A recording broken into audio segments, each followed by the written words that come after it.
Share बाजार में नए साल के साथ ही रौनक लौट आई है। सेंसेक्स और निफ्टी में आज 2 जनवरी को लगातार दूसरे दिन तूफानी तेजी देखने को मिली। सेंसेक्स ने जहां 1436 अंक या करीब 1.8% की छलांग लगाई, वहीं पर निफ्टी 445 अंक उछलकर अब 24,200 के पास चला गया है। इसके चलते शेयर बाजार के निवेशकों की संपत्ति आज दिन भर में करीब 6 लाख करोड़ रुपए बढ़ गई। सबसे अधिक तेजी आईटी और बैंकिंग शेयरों में देखने को मिली। मार्केट एक्सपर्ट्स का कहना है कि इस तेजी के पीछे 1-2 नहीं बल्कि 4 प्रमुख कारण हैं।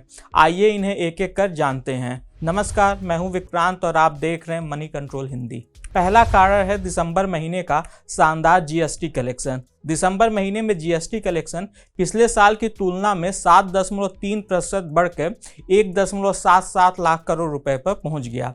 इससे कंजम्पशन गतिविधियों में तेजी आने का संकेत मिला है। कई मार्केट एक्सपर्ट इसे आर्थिक गतिविधियों में सुधार के संकेत के तौर पर भी देख रहे हैं, जिससे निवेशकों का सेंटिमेंट और मजबूत हुआ है। केपीएमजी के पार्टनर अभिषेक जैन ने कहा कि मजबूत जीएसटी कलेक्शन से मांग के स्थिर बने रहने और इकोनॉमी की अच्छी सेहत का पता चलता है। दूसरा कारण है अच्छे तिमाही नतीजों की उम्मीद। शेयर बाजार में अक्टूबर के बाद जो लंबी गिरावट का सिलसिला शुरू हुआ था, उसमें एक अहम रीजन यह था कि अधिकतर कंपनियों के सितंबर तिमाही के नतीजे खराब रहे थे। हालांकि अब यह स्थिति बदलने की उम्मीद जगी है। तमाम मार्केट एक्सपर्ट कंपनियों के तीसरी तिमाही के नतीजे अच्छी रहने का अनुमान जता रहे हैं। हाल ही में ऑटो और फाइनेंशियल सेक्टर से अच्छे कारोबारी अपडेट देखने को मिले हैं। मारुति सुजुकी, महिंद्रा एंड महिंद्रा और सीएसबी बैंक जैसे कंपनियों के बिजनेस अपडेट को देखकर भी अच्छे तिमाही नतीजों की उम्मीदें बढ़ी हैं।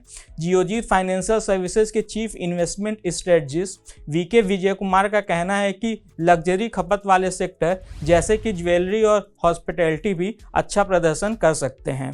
इसके चलते बाजार में एक बार फिर से खरीदारी बढ़ी है। तीसरा रीजन टेक्निकल है। आज की तेजी के साथ ही निफ्टी अब अपने 200 दिनों के मूविंग एवरेज से ऊपर चला गया है, जिससे बाजार की तेजी को सपोर्ट मिला है। जियोजीत फाइनेंशियल सर्विसेज के चीफ इन्वेस्टमेंट स्ट्रेटजिस्ट आनंद जेम्स ने आज शुरुआती कारोबार के दौरान बताया कि 23,770 का स्तर पार करने के बाद कंसोलिडेशन की उम्मीद थी।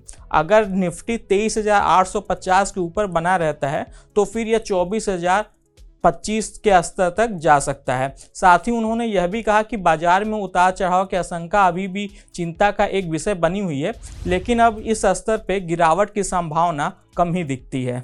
चौथा और आखिरी रीजन है आईटी शेयरों में शानदार तेजी। पिछले 2 दिनों से शेयर बाजार में जारी तेजी में सबसे अहम योगदान आईटी शेयरों का रहा। आज भी 2 जनवरी को आईटी इंडेक्स में 1% से अधिक की उछाल आई। सीएलएसए और सिटी दोनों ब्रोकरेज फर्मों का कहना है कि स्थिर मांग और डॉलर के मुकाबले रुपए में गिरावट के चलते दिसंबर तिमाही में आईटी कंपनियों की ग्रोथ बेहतर रह सकती है। इसके चलते इन शेयरों में अच्छी तेजी देखने को मिल रही है। रेली गेयर ब्रोकिंग के senior vice president Ajit Mishra ने कहा कि कंसोलिडेशन का दूसरा सप्ताह बताता है कि इस ट्रेंड के आगे भी जारी रहने की संभावना है।